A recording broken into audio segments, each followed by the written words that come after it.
Ngasigi topic se sebot chabagi kanabasing khangminasi aduga magi manasing so dum chaba yai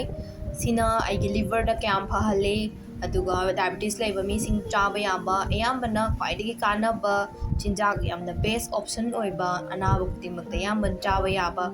sebot ki maramda khara khang haijarake Sebota yam chang wangna dietary fibers yawi adagi isingi chang yam wangna yawba water content aduga vitamins A, C yawi iron, magnesium, vitamins B6 aduga nature gi oina low calorie oiba chinjak ni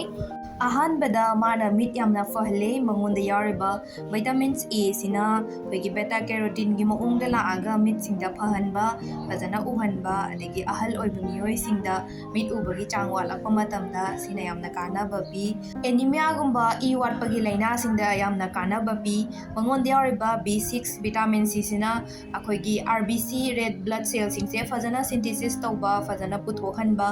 aduga blood singse fazana flow naina chatpada yamna chawna mating pangi aduga khigi yam chokthaba nabagumba su phale weight loss da su yamna kanaba pi maramdi mangonda low calorie oiba calorie wangdaba pot oi aduga saturated fat gumba cholesterol gumba yam yaudabana maram oiraga chabada kanaba pi aduga khigi protein gumba fat gumba digestion tauba yam thuna tumba ngambada ting pangba aduga blood sugar gumba da su yamna normal ohele aduna weight loss da su kanaba pi ba chinjak ni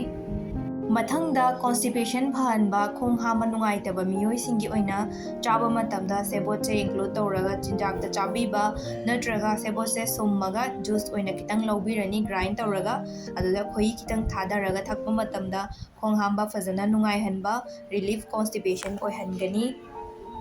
Sebot chabana agi blood singse purify tawtokpa e fazana sengdokhanba amotpa toxic waste sim leiba sing sengdokhalle aduga alcohol yamna sijanaba drinks yamna tawba Meeoisinggi tumbangamdaba food khoigi particles mayam leibado fazana sengdokhanba sebot chaba yai mana sing sijanaba yai aduga liver gi bile juice adigi bile function fazana puthoaga fazana function tawhalli aduga jaundice leiba Meeoisingda su sijanaba yam kanai mana so sijanaba yai aduga masasu chaba yagani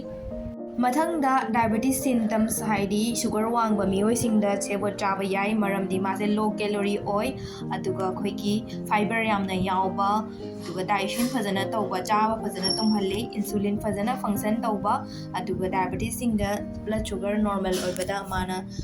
kanaba pi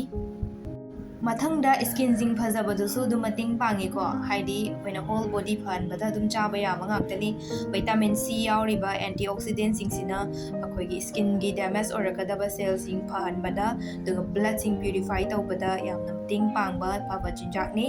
next ta lower body heat akoi isana body heat yamna putokpa yam sagatpagumbaje akoina sebot chabase kanai maje cooling effect piba ko aduga sahanba pochingse ingdahanba body da cool effect pi Next ta chakhau yamna sokpa aduna draga koi chakhau da yam ulcer tawba chathatla leiba sing da su kana babi acid kumba yam puthokpa acidity gumba se handa hanba mase dum juice oina tha asu yare duga apni boil tawraga changfut oina chaba or hinjang na thonga chaba adumaina chabi bayai next ta heart health gumba phalle mangonda yauriba potassium adi magnesium minerals mayam sina cardiovascular disease singse handa hanbada yam chawna mating pange Aroibada immune yamna kankhathalle maramdi mangonda vitamin C yaure A iron magnesium riboflavin koi zinc sigumba mayam yawbana koi nutrients mayam kanaba mayam yawbasina aigi liver fahanba meat fahanba de chakhau fahanba kidney function jing fazana tahonbana maram oiraga healthy oihanba immune jing je fazana boost fazana tawhalle matam gi season lakpa matamda diet ta khara include tawraga chabiba yai yam henjanna chabana trasu kitang chabadi kishu kaide side effect kishu leiba chinjak na te khoina fresh oina dum charagidi mayam ngasi ki di swai de lotion jarage thanks for watching